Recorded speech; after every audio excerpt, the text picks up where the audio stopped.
And I think we're moving to a grand climax economically and politically, financially, and perhaps sociologically. The US government is bankrupt. The US dollar is backed by nothing. It's a paper currency. It's fiat.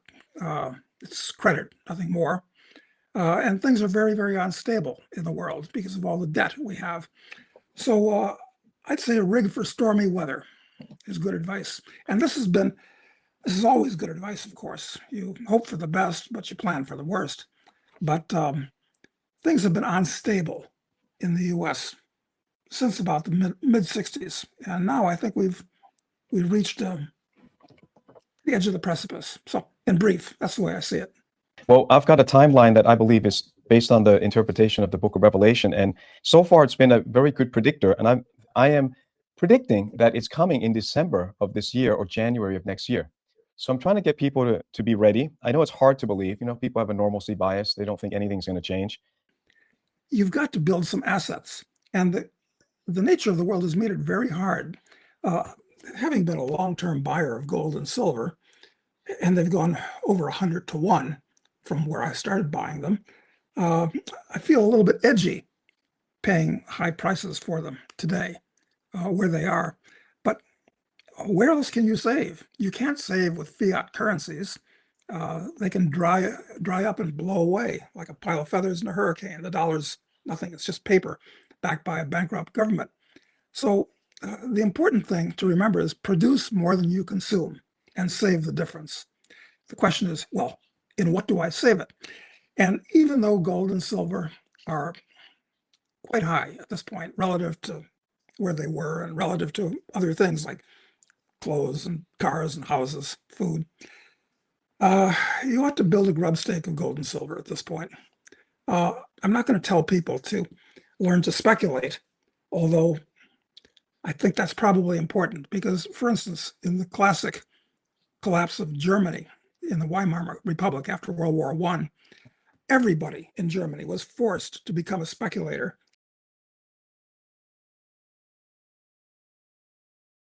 As the currency lost all value and they had to trade with each other, looking for some way to preserve their wealth. So learning the skills of a speculator are also important. Save with gold and silver, learn about the methods of investing, which is harder and harder in today's world, and try to perfect the skills of a speculator, which is not easy to do, and actually not a good idea for most people, although most people are going to be forced to do it, sadly. When you look at cryptos, and there are scores of thousands of these cryptos, most of them are absolutely worthless. There's one that is different, and that is Bitcoin. I'm a believer in Bitcoin. I've been in Bitcoin since 2017, which makes me a little bit of a late adopter, but early enough, I guess, in the big context. Same time as me. 2017, I was probably the first pastor accepting Bitcoin as tithes and offerings. Oh, good for you. Good for you. No, Bitcoin is different. It's, look, Aristotle in the 4th century BC named the 5 characteristics of a sound money. In order for something to be used as money, a good money, what does it have to be? It has to be durable. That's why we don't use wheat as money. It has to be divisible. That's why we don't use artwork as money. You can't make change for the Mona Lisa. It has to be convenient. That's why we don't use lead as money. It takes too much to be value. It has to be consistent. That's why we don't use diamonds as money.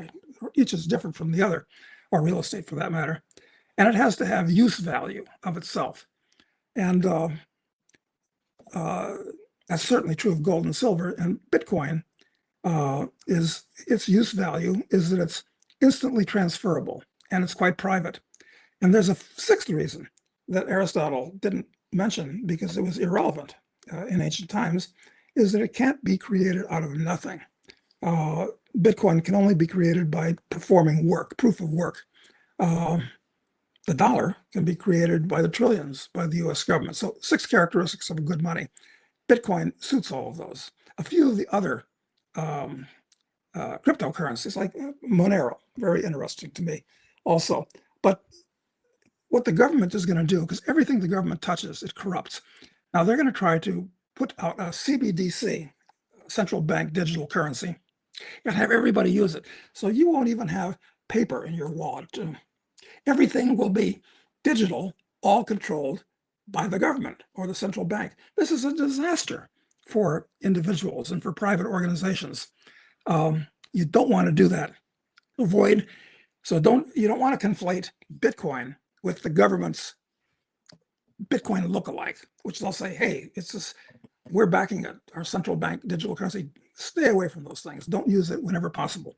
I think you just want to be in precious metals and Bitcoin in your own possession.